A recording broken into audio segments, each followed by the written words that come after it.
Hello, this is Matt Ullman, and wanted to talk about something that I saw on the web discussing the current Democratic political race. And I'm going to say right now, the person who I wanted to be in the race is no longer in the race. So to me, I know this is going to sound weird to people, but to me it doesn't really matter who wins. I think Barack Obama is probably the better candidate at this point. I sure as hell don't want McCain because I don't want to be in I don't want to be continuing this stupid war, okay? I want the war over. Anyway, bringing up something that was said in an article on Yahoo. The title was Obama says Clinton should keep running. And I agree. I think they should ride this out. I don't think it's really going to give anybody any advantage anyway to end it early. Despite everybody saying, oh yeah, you gotta end it early, you gotta get ready for your strategy, you gotta pick your running mate, you gotta yada yada yada yada. You can be thinking about all of this as you're going. You know, there's nothing to say that Obama or Hillary can't be in the background talking to people. You know, let's do this while the attention is on each other. If you got Obama and Hillary going out and talking to people, you know, nudge nudge, you want to be my running mate? The media ain't going to look at that yet because it doesn't matter who their running mate is because they don't even know if they're going to make it. Okay, so let's, you know, it's a good idea to do it because then it gives the Democrats more of an opportunity to set their ducks in a row, which is what they should be doing. You know, yes, go after the delegates, yes, go after the superdelegates, but always be planning for your next move if you win or if you lose. You have to do that. And I hope that they're doing that. I hope anyway. Anyway, Bill Clinton made a point that just really makes me cringe. Campaigning in Pennsylvania, her husband Bill Clinton said party insiders looking to resolve the contest should step back and allow the process to move forward. We just need to relax and let this happen. Nobody's talking about wrecking the party, the former president said, and they're right. I haven't heard Hillary or Obama really do that much. Everywhere I go, all these working people say, and this is what gets me, don't you dare let her drop out. Don't you listen to these people in Washington. They don't represent us. Well, if they don't represent you, what the heck are they doing there? You are electing them to represent you, and now you're openly saying they don't. Then why are they still there? You're the ones who can vote them out. You know, just because this guy has more TV ads than this other guy doesn't mean that you have to vote for him. Howard Dean, when the last presidential election came around,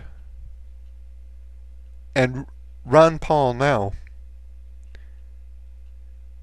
are two people, Ron Paul especially in this one, are two people that shouldn't have made it as far as they did.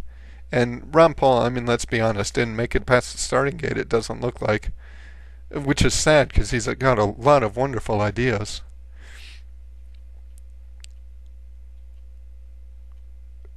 The whole reason that they got so popular was because they started looking at the people in a different way. Obama's done the same thing.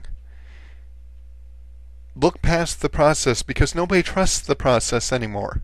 Howard Dean went out on the internet, and if it wouldn't have been for everybody taking that stupid scream so fucking seriously, pardon my French, I think he would have been president. I actually thought the scream was appropriate. He was getting himself riled up. He was trying to get his supporters stirred up.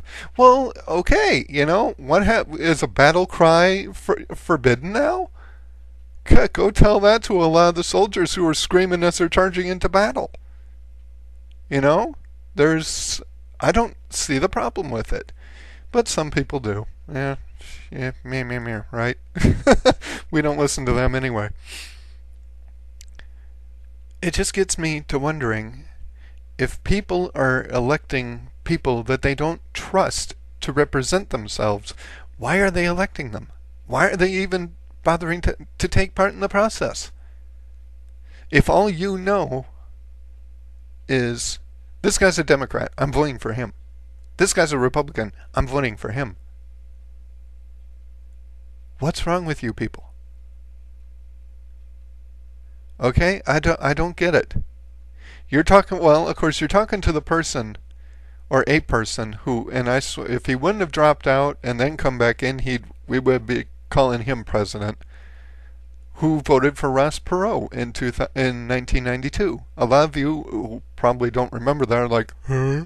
And the rest of you are probably like, what? So, but I did. I thought he had a good mind on his shoulders.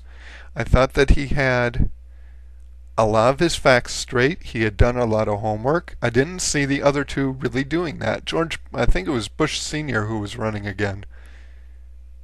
And Bill Clinton and Ross Perot.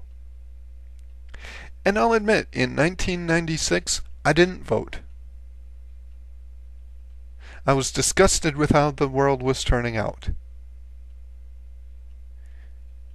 I voted in 2000. It was a throwaway vote. I voted for like the Workers' Party or something. Something that probably didn't even get 1,000 votes in the entire state. I voted in 2004 for Kerry just because I didn't want George. It was like, no, I don't want George. I've had enough George. And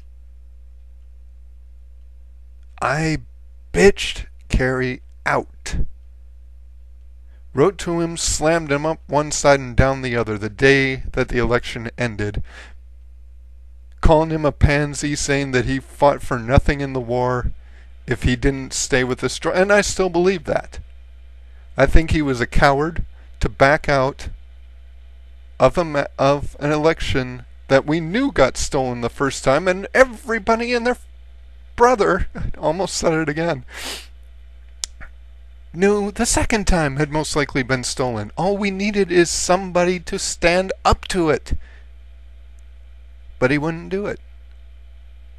So I'm sorry. His fight, oh, I was in Vietnam, oh, I was in the... Well, fine. Fuck you. God, I'm